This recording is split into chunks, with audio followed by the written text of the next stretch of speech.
Hello everybody and welcome back to OMB Reviews. I am the critic who is a cynic. Hope you're doing well, and today we're doing a box office preview for this upcoming weekend, which sees a couple of new releases going up against the second weekend of Demon Slayer. Demon Slayer Infinity Castle is set to have a pretty staggering drop-off, but we do have a new film by a Jordan Peele produced movie. Again, I always love when films do this. They've been doing it forever. Back when Man of Steel came out, remember, it was all about, it's a Christopher Nolan produced movie, even though it was clearly a Zack Snyder affair with maybe some of those elements sprinkled throughout.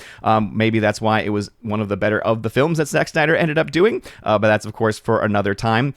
When it comes to this, though, and it comes to the film Him from Jordan Peele, this is obviously a very different type of marketing because of the fact it is a horror film. It's part of that thriller horror genre, and as we all know, that has been the genre that has been the most consistent at the box office. And this one, especially telling the story of essentially a football player and trying to, I guess, give some commentary on what athletes have to do in order to achieve fame, especially in the realm of football, might be enough as far as just general topical things, might be enough to motivate or interest some audiences to show up for it, so much so that it's looking to be the number one film of this weekend. But we're looking at a pretty massive drop-off from the heights of last week, and obviously that $70 million opening weekend for Demon Slayer, the biggest in the history of any anime release in the domestic marketplace. And yes, an actual record, even when you adjust for inflation, when you look at everything else. Again, it's nice to see a real record for once. It's nice to see the media actually get something like that correct for once. But as we all know, when it comes to anime films in general,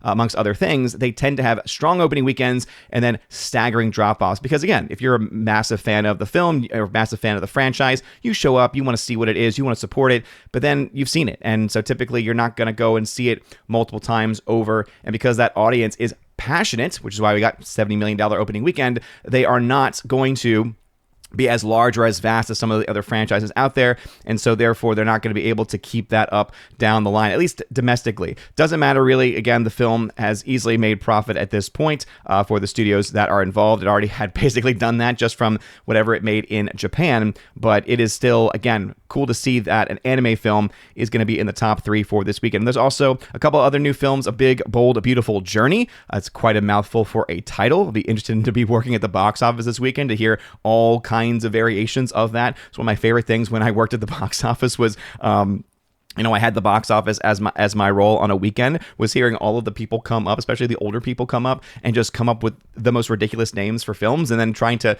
basically decipher what movie were they actually talking about. But this seems like one that is definitely suited for that. And we also have a new Angel Studios film, which actually, shout out to Angel Studios, I was able to get an early access screening of. And though I do think it still falls into that same trap that a lot of Angel Studios movies do, whether it's their original productions or whether it's the ones that they license.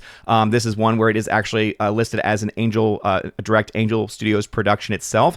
I think that, overall the film is decent. It's a really cool story about a 59-year-old grandpa who actually in real life, so it's based on a true story, a 59-year-old grandpa who went back to college to play his senior year because he had gotten kicked out of college before being able to really play his senior year.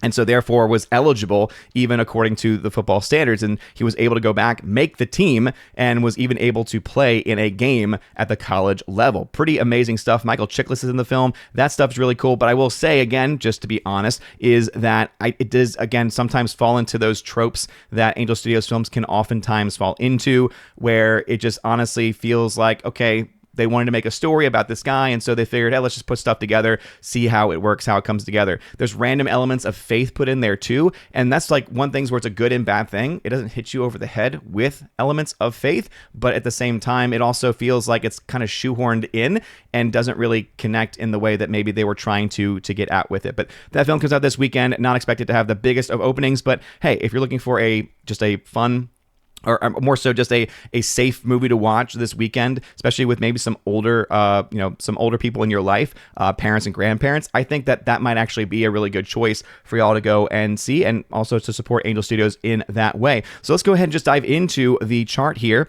over on Box Office Theory to see exactly what is expected. So Box Office Theory is being right now the most bullish, and again, apologies also for my voice. If you followed me all week, I started losing my voice towards the end of last weekend. I've been sipping tea like crazy, even have tea with me literally right now. We'd love to do things live here on OMB Reviews, so I do apologize if my voice goes in and out from time to time. So anyway, let's look at the chart here. So Him is the new film, right? Jordan Peele produced. For more information on it, let's pull up this page here. It's being directed by Justin Tipping, who is known for Kicks, Flatbush Misdemeanors, and Joe V's Carol. Again, all films I'm sure all of us are familiar with. So again, pretty much indie in that capacity. Produced, obviously, Jordan Peele is the big name attached to this. Again, you have probably the typical Monkey Paw Productions people involved in certain ways. Not a long film, 96-minute runtime, but that is a $27 million budget that was being reported as on Variety. So this is a film, right, that needs to make probably about $100 million to actually break even. That's $100 million globally, worldwide. And so with an opening weekend right now by Box Office Theory projected at $20.3 million, again, it seems like it might be an okay start, but again, this is nothing compared to the $70 million last weekend, and overall, because Demon Slayer is falling off a massive amount. Again, Box Office Theory projects it to drop off 79%. And again, that's a massive drop-off. This is very typical, though, for anime movies.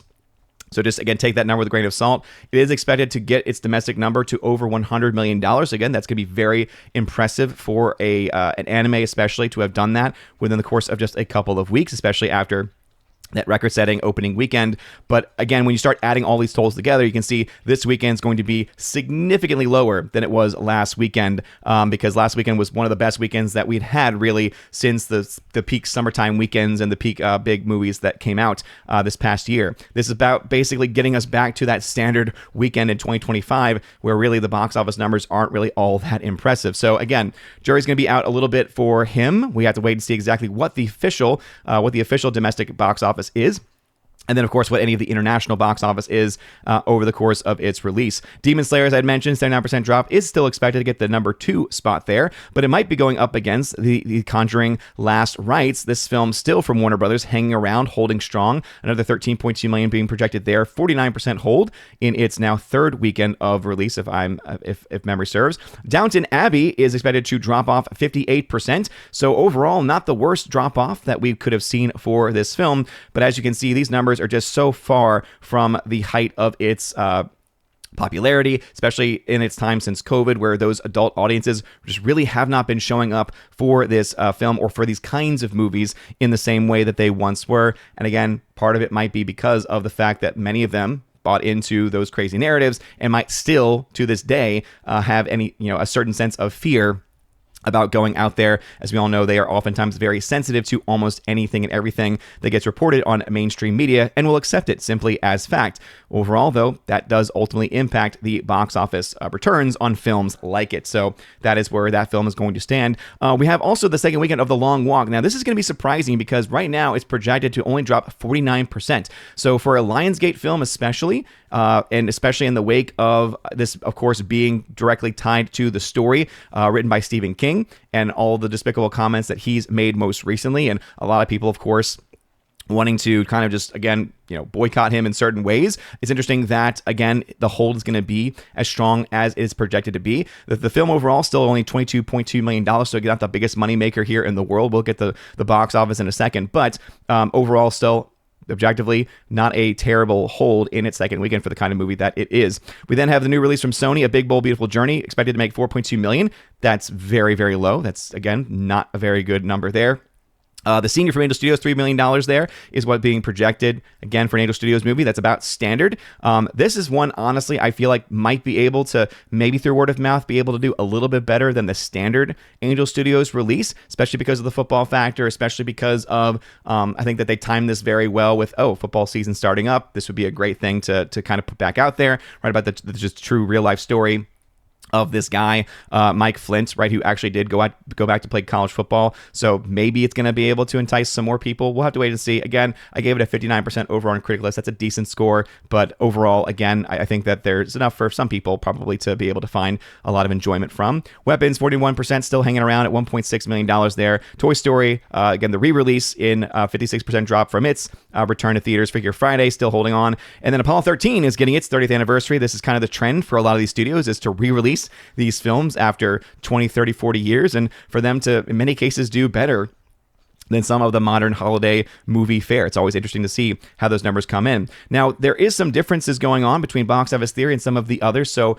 one thing that you'll see here It's probably the most, again, the most aggressive, I would say, as far as box office projections for Demon Slayer this weekend is Box Office Pro. They tend to release these numbers pretty early on, and so they don't always get the most information. Again, I find them to be the least accurate overall. Right now, they're projecting the film to get between $23 and $33 million. So as you can see, quite a staggering difference from the $14.7 million projected right now by Box Office Theory, right? So that's going to be interesting to see exactly who ends up being correct there, whether it's going to be massive drop-off 14.2 or still a pretty large drop-off, but not nearly as large for Box Office Pro's projections. So it'll be interesting to see whether it has any ability to kind of hold on there. Then you have him at the number 2 spot at $15 to $20 million. That will be, I think, a battle. I do think that you might see if him underperforms, then you could see the second weekend of Demon Slayer, even at a massive drop-off, could still hold on to that number 1 spot.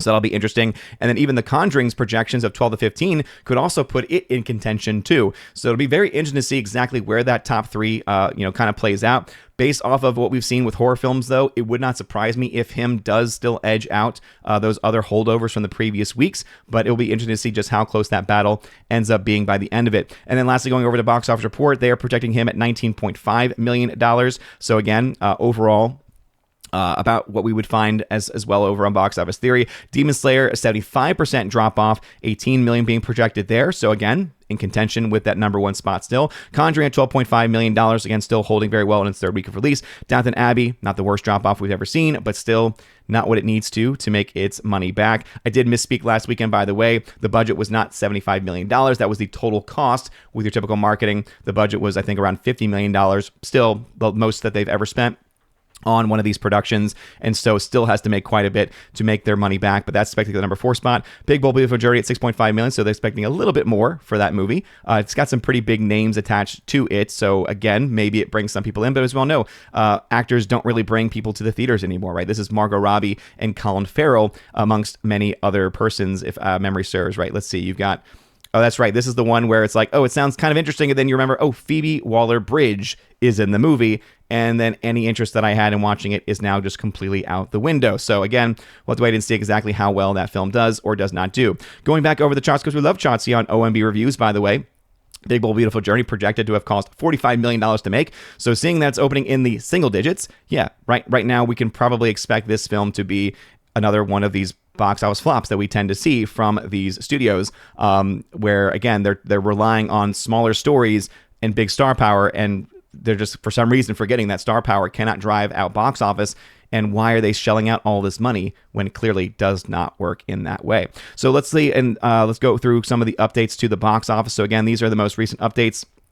As of the last couple of days. Sometimes the chart updates, sometimes it takes a little second to update as well. But as of right now, Spinal Tap 2 is still not looking to see any money back. Long Walk is still $20 million in the red. So with a pretty decent second weekend hold, I would say the box office projections for this to be able to maybe make some money back, I think is definitely a possibility. We'll see just how strong those numbers are, how well it does internationally. Downton Abbey, the grand finale, it's, again, probably the last film just because of even box office returns, not just because of what they are saying in their film title, but $36 million as of right now, as of the last update. So that's $56 million still in the red. So it's just not, again, making any of that back. Conjuring is still just running a tear all over the place, domestically, internationally.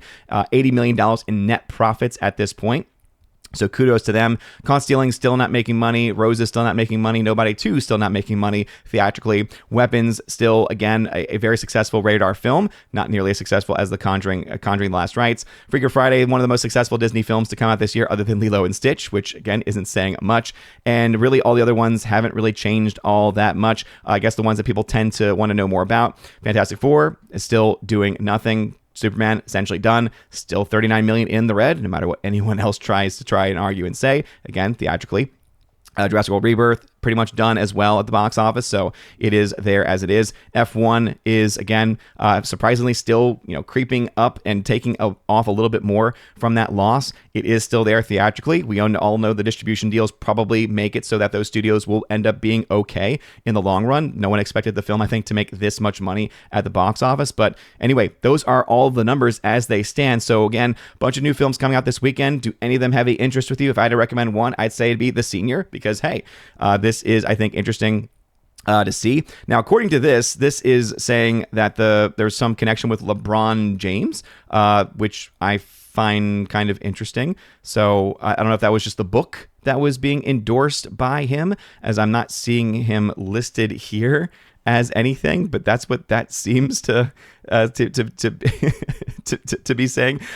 Interesting nonetheless, but it's a really good story. I think that it is one that, again, safe to watch, with especially older audiences who I think might be able to connect a little bit more with the college football days, and especially also with this grandfather struggling with anger issues, trying to figure out, how to make things right with his family. So I would recommend that. But what are y'all's thoughts about this? Let me know your thoughts in the comment section down below. Are you planning to see Big Bold Beetle Journey, him, the senior? Again, I'd recommend the senior out of all those, maybe also Apollo 13, as that is a re-release coming out this weekend as well. Let me know your thoughts about any of those things, though, in those comment sections. And again, make sure you smash the like button. Make sure you smash the rumble button as well. You guys are amazing, beautiful people. Have a wonderful rest of your day. A blessed, blessed Friday. And as always, God bless.